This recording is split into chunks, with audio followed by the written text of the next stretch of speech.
Hello and welcome back to the channel. Super glad to have you here. So in today's video we are going to talk about this wonderful herb, ladies mantle. We're going to talk about the specific applications of this herb, the parts that are used, as well as the benefits and some of the warnings that I want you to carefully look into if you are intending to use a ladies mantle as part of your healing process for relieving the specific ailments that we will talk about this video. So in this video, this is for informational purposes only. I do give you a foundational brief knowledge on specific herbs and remedies, but in no way, shape or form am I saying it's going to work for you. Always consult your herbal practitioner and your medical practitioner before you use any herb or anything recommended in this channel. And I've also linked to some recent studies in my videos backing up what I am saying, as well as using my own personal experience and the experience of others that I know in using the wonderful herbs and spices that we talk about in this video. So ladies mantle, absolutely amazing because it contains specific benefits for the body. It's considered as astringent. It also helps to regulate the menstrual cycle, and it's also used as a digestive tonic, and it's anti-inflammatory, and it is super amazing for healing wounds as well. So basic properties of ladies mantle, as you can tell here, we are in iherb.com, and they have different types of ways to use ladies mantle. We have the tincture right here, as well as also being infused into some sort of shaving cream, some fertility supporting tea as well, another tincture, and also some lotion. So different ways. As in for Amazon, which is my go-to apart from iHerb, we have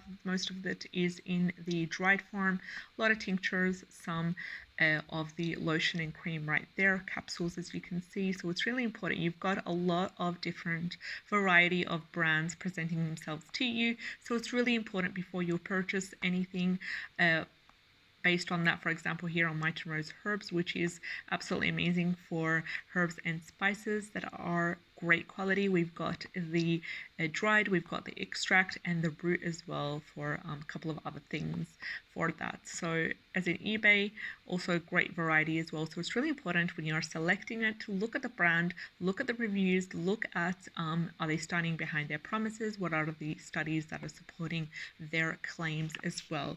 So it's a great herb, and it's also like many of the herbs that contain the word lady or mother, it is very good for ladies in general, and it's also considered a gynecological herb that helps to relieve heavy menstrual bleeding, also itching as well down there as well. So it's very astringent, it's rich in tannins, and it's also considered one of the most popular wound herbs in the battlefields of the 15th and the 16th centuries.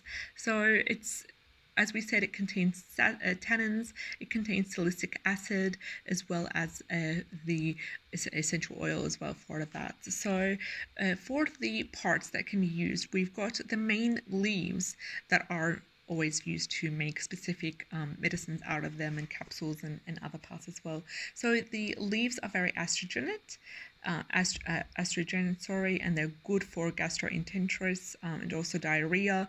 They're also good for helping to control heavy periods, and they can also be used for period pain as well, also to help regulate the cycle, just like with Vitex, just like with other herbs such as red raspberry leaves as well. And also with the leaves of ladies mantle, they are extremely cooling, and they're useful for inflammations and infections. So if you have a ladies mantle growing around your area, then it is highly advised, after you've correctly identified it, of course, and you've made sure that it's away from pollution as much as possible, it's highly advised to harvest the leaves before the flowering stage. So before the plant is more mature, before it flowers, just harvest the leaves, dry them up, wash them, dry them up, and you have a great ladies mantle source ready to go. So what are the different ways that you can use this herb? As you can see here, so many different products that are for ladies mantle,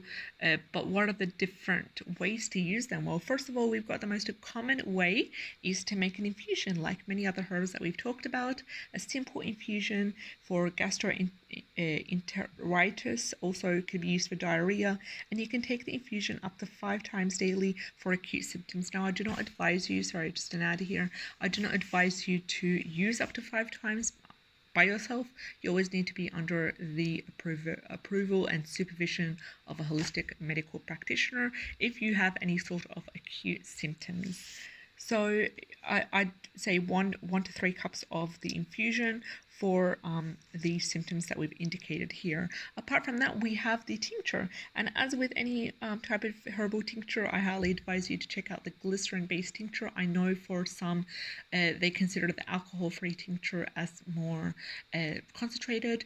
They believe also that alcohol strips as much of the minerals and as much of the benefits from the herb itself and places it into the tincture.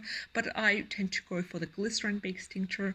Really important also when giving it to children, and important to help in being a gentle tincture that tastes quite well as well. So, and I avoid alcohol in other ways as well. So if you do have any trouble with the alcohol-free tincture, then it's the way to go for you. So both for the tincture, when using the ladies' mantle tincture, you can use it for period pain, for menstrual irregularities, and also for menstrual problems, and also for menopausal problems as well. So they're not just used for the female hormone system during the fertile ages, but they can also be used for menopausal problems as well, hot flashes and so forth. So if you can access some ladies' mantle tincture, I highly advise you to check it out. It's the best way to go. So here we've got a brand, but it's from Siberia, and unfortunately not much reviews going on, so I would totally skip that. You can also make your own tincture. We've talked about that previously, making a glycerin-based tincture. By following simple instructions, make sure everything is sanitized, and just adding the herb to a clean jar, and then adding some glycerin, a little bit of water on top of that, mixing it through, placing in dark environments for up to 6 weeks. After that, just simply strain it out, shake it once a day, and then after 6 weeks, strain it out, place it in a dark amber colored jar like this one. Can be easily accessed in the pharmacy and also in the stores as well. You can easily access the amber jars for making tinctures. So with the ointment, you can also use this. We said here we came across a couple of ointments using ladies' mantle. You can also use the ointment such as this one here, or you can actually make your own if you are in the mood and if you have all the ingredients. I would highly advise you. It's a very creative process and quite easy as well. So for the ladies' mantle ointment, you can use it to relieve itching. You can combine it about 50 grams of the ointment with 20 milliliters of the rose water and 50 milliliters of the infusion or the tincture, and then use it night and morning to relieve itching down there for the females.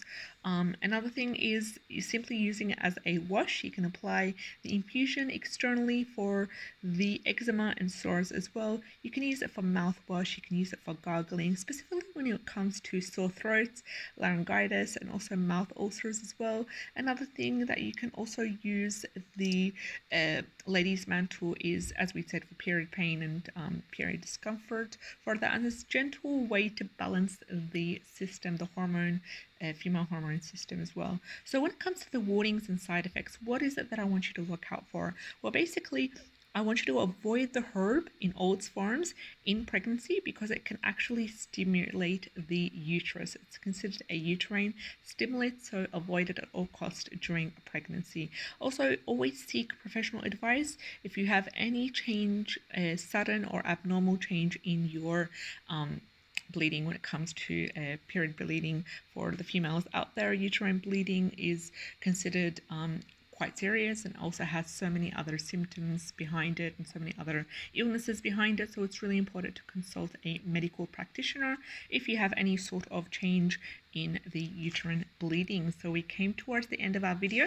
If you enjoyed this video, please like, share and subscribe. We would love to have you on board. Take care and have a great day.